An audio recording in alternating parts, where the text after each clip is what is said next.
Please welcome to the stage, host and executive producer of National Geographic's Trafficked, Mariana van Zeller, and professor and board chair for Gavi, the Vaccine Alliance, José Manuel Barroso.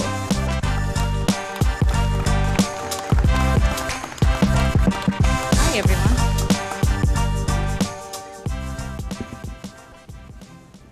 Hi, everyone. It's good to be here today with you all. A lot is changing in the world right now. I mean, it's really hard to keep up with the news. Even for myself as a news junkie, I feel like the news is changing every day and that it's almost impossible to predict what's going to happen next, unless you're José Manuel Barroso. And I say his name well in Portuguese because I'm Portuguese as well. And José Manuel Barroso, he's a former president of the European Commission. He's the former Prime Minister of Portugal. He's also, most importantly, my former professor in Portugal. He wrote my recommendation letter to attend Columbia's journalism school. And he's the current chair of Gavi, the Vaccine Alliance. So I'd like to start with some questions for Professor Barroso. Under your leadership, in 2004, the European Union had its biggest expansion ever. You are no stranger to the importance of political and economic cooperation. As you witness our current challenges and the volatility in international relations and financial markets and in people's standards of living, how do you see the way forward? First of all, thank you, Mariana, for your extremely kind words of introduction. For all of those interests, you know that if you are my student, you have afterwards a brilliant career. So that's a great publicity. And in fact, your question about cooperation, I always ask, what is the alternative? We are not naive. I'm not naive. I'm afraid that the world is getting tougher. My prediction is that the geopolitical friction will increase, not decrease. But in fact, the alternative to cooperation, international cooperation, and other forms of cooperation, will be, of course, even a worse situation. So I think it is our duty to tell the big powers of the world that at least on some matters they should cooperate, on some global public goods, that cooperation and sometimes some forms of supranational cooperation, like the European Union, by the way, is the right way forward. Not only because it is the better angels of our nature, to quote Lincoln, but because it's what makes sense. The European Union that is very often criticized, in fact, it was created after the Second World War. The idea was, through economic integration, to achieve a very important goal, peace.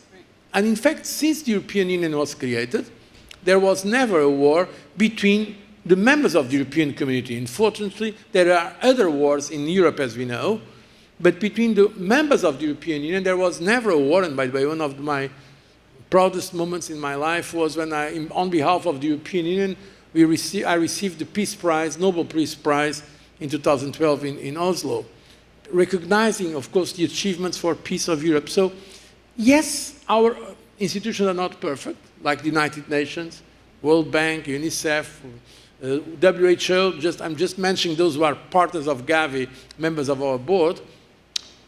But the alternative of not having cooperation through those international organizations will be, of course, much worse. So don't attack them before we have a better alternative.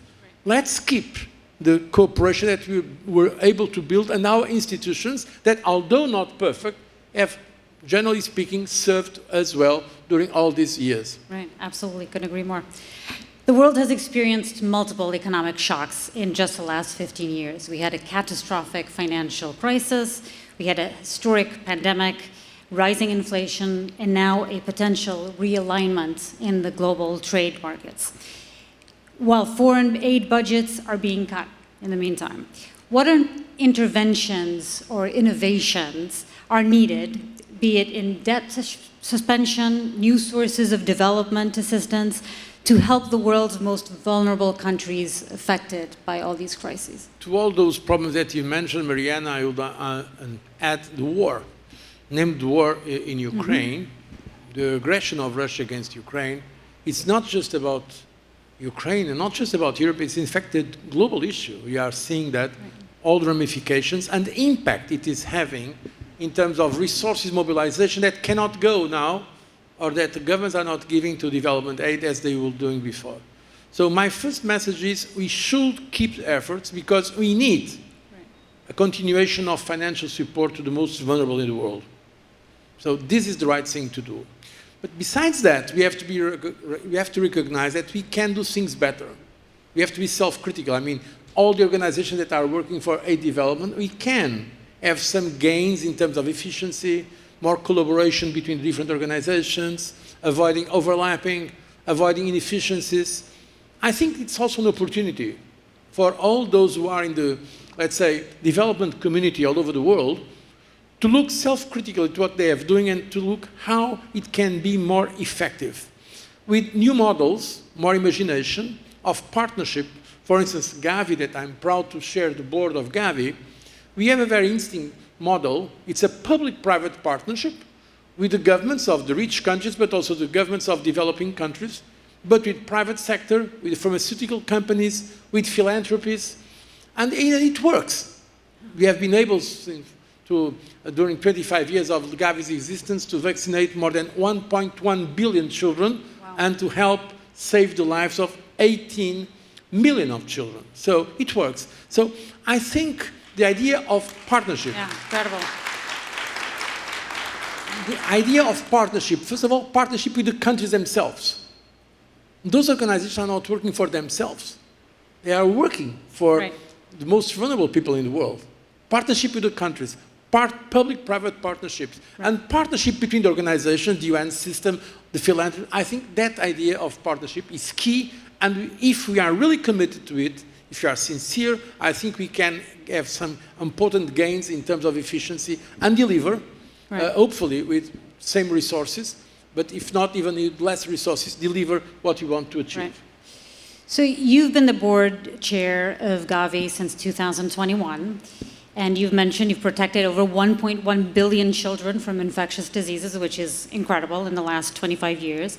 And in June 25th, on June 25th, Gavi will hold its replenishment event with the goal of raising $9 billion to save over 8 million lives by 2030.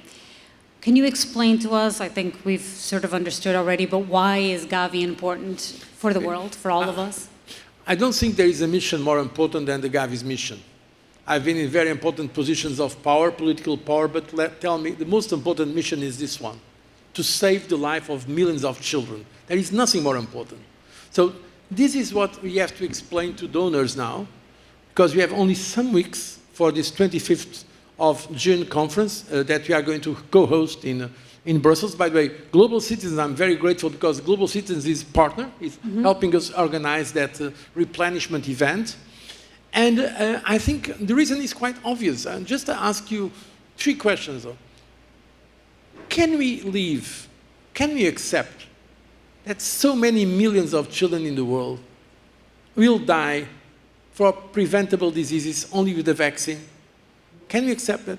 Secondly, can we accept that so many communities and countries are left alone and in the fight for immunization, and that in fact they are also spreading, as we saw during COVID-19?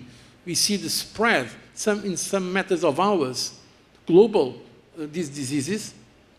Thirdly, can we accept that while in the rich world, girls and women, we are close to eliminating cervical cancer, so many millions of girls are dying in the developing world from the cervical cancer when there is already a very efficient HPV vaccine? Not to speak about climate change. Because of climate change, in fact, we are seeing the rise of diseases that are linked with the climate conditions, from dengue to yellow fever to cholera. Can we accept that and do nothing? I don't think we can. So the answer is no. And if we believe the answer is no, I think we have to mobilize the resources for helping Gavi and helping the other organizations we are working with to reach our goals for immunization for the next 5-year period. And I think it's doable. provided we make the case with clarity and we show that's not just a matter of solidarity and justice, that is of course very important, but it is also a matter of interest of all the world in terms of health security. So not only the so-called global south, but the global north, we have a vested common interest in fighting these issues and achieving better results in terms of immunization. Right. And in saving people's lives. Okay. So before we conclude, we actually have some very exciting news to share, which is regarding Gavi's replenishment campaign. Mm-hmm. We can watch it right now. I commend the initiative of Gavi and Global Citizens, and I particularly thank the board chair, José Manuel Barroso, for his initiative and hard work dedicated to world health. Só em 2023, cerca de 70 milhões de crianças foram vacinadas sob os auspícios dos programas apoiados pela Aliança. São milhões que protegemos, garantindo a imunização contra doenças potencialmente fatais. Therefore, Croatia is very happy to pledge €1 million in the run-up to the Gavi Summit in June. Portugal irá também fortalecer o seu compromisso com a Aliança, através de um apoio de €2,5 milhões para o período de 2026 a 2030. This initiative is also contribution to the fulfillment of the Sustainable Development Goals as defined by the United Nations. Salvar milhões de crianças através da vacinação não é apenas uma obrigação moral, mas é também um instrumento de desenvolvimento social e económico e um veículo para a paz.